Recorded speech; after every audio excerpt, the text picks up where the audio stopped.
Coucou, moi c'est Princesse Arfée et bienvenue sur mon podcast. Alors ici, je suis de direct, on est chill. Ici on est notre sœur en Christ, on est sans filtre, sans tabou. Franchement, si tu cherches un podcast qui est comme une discussion avec une sœur, t'es au bon endroit ma gueule. En tout cas, je tiens à te rappeler avant de commencer l'épisode que tu es béni et tu es une bénédiction.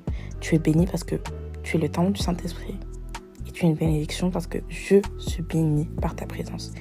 Il faut que tu en prennes conscience avant de continuer l'épisode. En tout cas, j'espère que cet épisode va te plaire et qu'il va surtout te bénir. Que les paroles qui seront dites vont te faire du bien dans ta vie. Que tu te bénisses et à tout de suite. J'avoue que là maintenant, quand j'ai commencé à faire l'épisode, je savais pas trop où je me dirigeais. Et là, je reçois un message de ma copine. On parlait d'un sujet complètement aléatoire. Et elle m'a dit God's timing. Donc on va parler du timing de Dieu. Let's go. Alors on va commencer par un verset extrait de mon livre préféré de la Bible. Genre vraiment quand je dis c'est mon livre, c'est mon livre. Donc Ecclésiaste 3, verset 1. Il y a un temps pour tout, un temps pour chaque chose sous les cieux. J'ai bien dit Ecclésiaste 3, verset 1. En fait ce verset, je l'aime trop parce que parfois tu es trop dans la rapidité, dans le sens où tu veux des choses, mais soit ces choses-là ne sont pas encore prêtes à trouver, soit toi t'es pas encore là pour les trouver. Mais l'Ecclésiaste, quand il parle de sa théorie selon laquelle il y a un temps pour toute chose, il dit il y a un temps pour naître, un temps pour mourir, un temps pour planter et un temps pour arracher les plantes. Il y a un temps pour tuer et un temps pour guérir, un temps pour démolir et un temps pour construire. Il y a un temps pour pleurer et un temps pour rire, un temps pour les chants de deuil et un temps pour les danses joyeuses. Il y a un temps pour lancer des pierres et un temps pour les ramasser. Il y a un temps pour embrasser et un temps où il n'est pas bon de le faire. Il y a un temps pour chercher et un temps pour perdre, un temps pour gagner, un temps pour jeter. En fait, il va donner tellement de choses et il finit par il y a un temps pour aimer et un temps pour détester, un temps pour la guerre et un temps pour la paix. Et c'est tellement vrai parce que il parle non seulement du fait que chaque chose se fait en son temps, mais aussi du fait que le temps entre ces choses, il y aura son opposé. Il y a des fois où tu es là, tu es dans l'attente et à l'inverse, il y a quelque chose que tu n'attends pas qui va venir. Il y a des fois, tu es dans la tristesse et tu te dis que tu es un peu condamné à rester triste et là, il y aura un temps pour la joie. En fait, c'est comme ça. Il y a un temps pour tout et il y a un temps pour que tu sois dans l'opposé de ce qui t'est destiné. Parce qu'il commence par les négatifs, tu vois. Il y a un temps pour naître, pour mourir. Ok, là, c'est dans le cycle de la vie. On naît et on meurt. C'est comme ça qu'on est. Et il finit par, il y a un temps pour la guerre et un temps pour la paix. Un temps pour aimer, un temps pour détester. Un temps pour la guerre et un temps pour la paix. Tu vois ce que je veux dire? Il a fini par dire qu'au final, il y a un temps pour tout ce qui est négatif, mais qu'ensuite il y aura un temps pour tout ce qui est positif. Et que chaque chose arrive en son temps. Je continuerai toujours avec Ecclésiaste 3, donc je ne vais pas bouger d'Ecclésiaste 3 pour parler ici. Donc si t'as ta Bible sous le coude, c'est le moment. Donc, verset 10. J'ai regardé les occupations que Dieu impose aux humains. Dieu fait arriver toutes choses au bon moment. Il a donné aussi aux humains le désir de connaître à la fois le passé et l'avenir. Pourtant, ils ne peuvent pas connaître l'ensemble de ce que Dieu a accompli. Ainsi, je le sais, le seul bonheur pour eux, c'est de se réjouir et de profiter de la vie. En fait, je pense que si t'es comme moi je suis quelqu'un, je suis tout le temps stressée. Je suis le genre de personne, j'aime organiser mes voyages 6 mois à l'avance. Sinon, je ne pars même pas. Parce que je ne suis pas le genre de personne à laisser la vie défiler. Je suis toujours là. J'ai toujours ce besoin de contrôler la vie. Et en soi, c'est bien parce que tu es organisé, mais ça peut aussi te faire beaucoup de mal. Parce qu'au final, quand tu es trop dans le futur, tu n'arrives même plus à savourer l'instant dans lequel tu es à l'instant T. En fait, il y a pas mal de philosophes, et il y en avait un, j'avais complètement oublié, mais il disait que le malheur plutôt ne peut pas être responsable du moment présent que tu es en train de vivre. Il vient soit du futur, soit du passé. Donc soit tu crains les conséquences de ce que tu as fait, soit tu crains par exemple que quelqu'un l'apprenne, soit tu repenses au moment avant que tu l'aies fait. Mais selon lui, et c'est un philosophe, donc je n'ai pas le nom, désolé. J'aime trop dire des trucs et ne peux jamais apprendre le nom de la personne. Mais il a totalement raison. Et en plus, la Bible appuie cette théorie parce que c'est juste nous qui ne sommes pas capables de profiter de la vie. Alors que la vie est belle, on devrait en profiter, mais on est toujours dans le stress, souvent de choses qui ne sont même pas encore arrivées.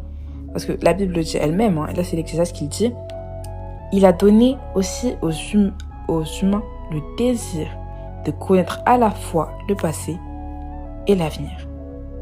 Ainsi, je le sais, le seul bonheur pour eux, c'est de se réjouir et de profiter de la vie. Peut-être, je précise quand même, alors, qui parle ?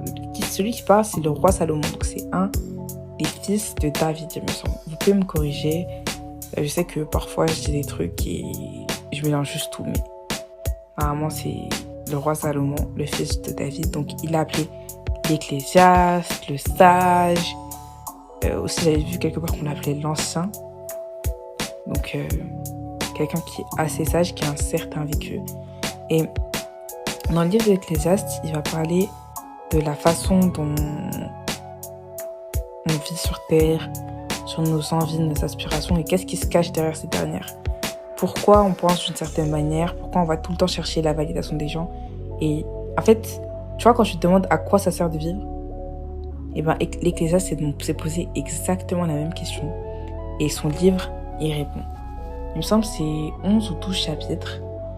Et ça parle totalement du sens profond de la vie, du sens de nos ambitions, du sens de notre identité. Et franchement, on va pas se mentir, c'est mon livre préféré de la Bible. Je peux le lire, et à chaque fois que je lis la Bible, je commence à lire, par exemple, je sais pas, Pierre, je vais lire à moitié de 1 Pierre, par exemple. Ensuite, j'ai décidé que, ouais, vas-y, il faut que je revienne à l'Ecclésiaste. Je suis trop fidèle à l'Ecclésiaste. C'est vraiment un livre qui, en plus, peut être lu à n'importe quel moment. Et qui est toujours droit et qui est toujours ce dont tu as besoin. Mais laisse-moi continuer. Je le sais, tout ce que Dieu fait, cela dure toujours. Et il n'y a rien à rajouter et rien à enlever. Et Dieu agit ainsi pour qu'on le respecte. Ce qui arrive aujourd'hui et ce qui arrivera plus tard, cela s'est déjà passé autrefois. Dieu reproduit ce qui a disparu dans le passé. Ouh, alors là tu te dis, mais qu'est-ce qu'elle me raconte ? Franchement, Orphée, elle abuse, elle dit tout le temps des trucs qui n'ont pas de sens. Alors, non, t'inquiète pas. Tout ça a un sens. Dans le sens où il n'y a rien de nouveau sous le soleil.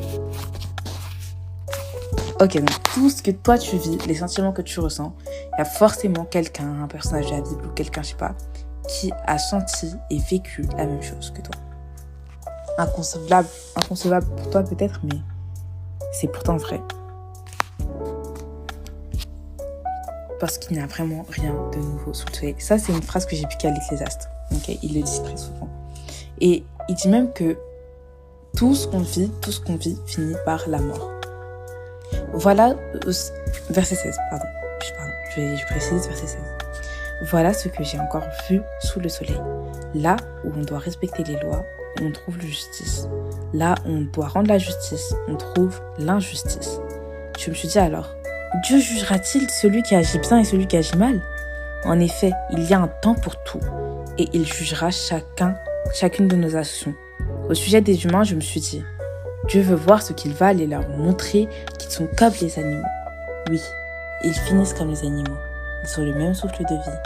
Les uns et les autres doivent mourir. Les humains ne sont pas supérieurs aux animaux, car la vie ne mène à rien. Toute vie finit de la même manière. Tout être vivant vive de la terre qui les a formés et retourne à la terre. Personne ne peut le dire. Le souffle de vie des humains monte vers le haut et celui des animaux disparaît vers le bas, dans la terre. Je le vois donc, le seul bonheur des humains, c'est de profiter de leurs activités. En effet, personne ne les emmènera voir ce qui arrivera après eux. Donc, ça dit juste que tu dois profiter de la vie, arrêter de t'inquiéter. Et je te dis ça parce que lire le livre de l'Ecclésiaste, ça fut la meilleure décision de toute ma vie. Je suis quelqu'un de très stressé et je le suis encore, mais en fait, j'ai réussi à tellement déréaliser le monde autour de moi. En fait, par exemple, tout ce qui est le monde, les soirées, tout ça, enfin, je me dis, c'est toujours, ouais, ok, vas-y, cool, mais ça va pas autant avoir un impact sur moi que ça l'avait avant. Simplement parce que j'ai commencé à réaliser que l'Ecclésiaste avait raison, en fait. Il n'y a rien de nouveau sous le soleil et on finit toujours par mourir. Donc tout ce qu'on peut faire, c'est profiter de la vie d'une manière qui nous plaît et qui plaise à Dieu. En vrai, je pense qu'on va peut-être faire une petite session sur l'Ecclésiaste, parce que franchement, j'aime trop. Et si t'aimerais en avoir plus, tu peux lire Ecclésiaste à partir du verset 2. Moi, j'aime bien Ecclésiaste 1, verset 2. Le sage dit tout part en fumée, rien ne sert à rien, rien ne mène à rien. J'ai trouvé que cette phrase, elle voulait tout dire. Peut-être que je comprends pas pourquoi, mais elle veut tout dire. Et je sais que le stress, ça peut être pesant, ça peut te mettre dans un certain mal-être. Ça peut vraiment te donner une envie et te donner l'impression que tu ne sers à rien et que tu serais peut-être mieux si tu n'existais pas. Alors j'aimerais juste te lire un petit verset, bien sûr tiré de l'Ecclésiaste. Ecclésiaste 12, verset 1. Pendant que tu es jeune, souviens-toi de ton Créateur. Souviens-toi de lui avant l'arrivée des jours mauvais, avant le moment où tu diras « Je n'ai plus envie de vivre ».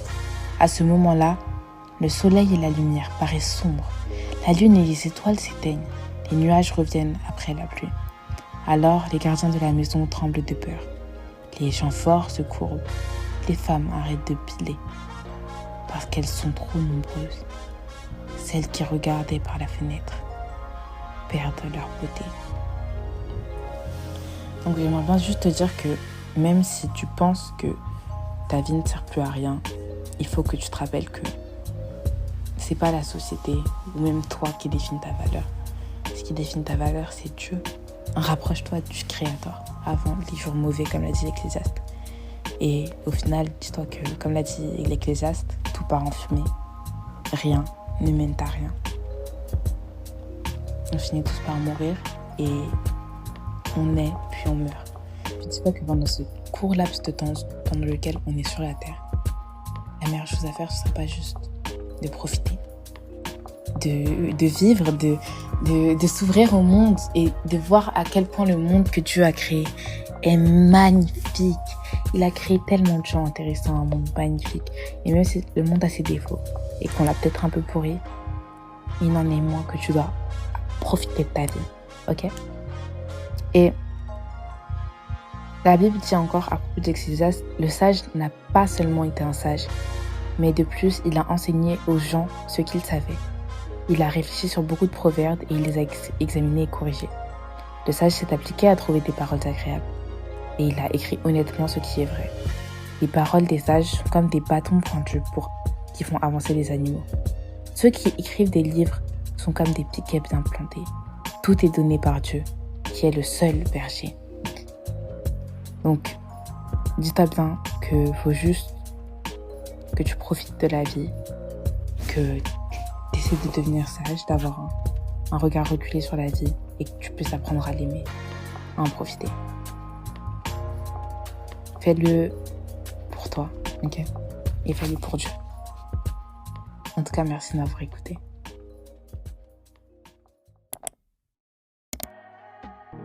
Hey, j'espère que cet épisode t'a plu. En tout cas, je t'ai encore à te rappeler que tu es bénie, tu es une bénédiction. Ça m'a fait super plaisir de pouvoir faire cet épisode, de pouvoir parler avec toi.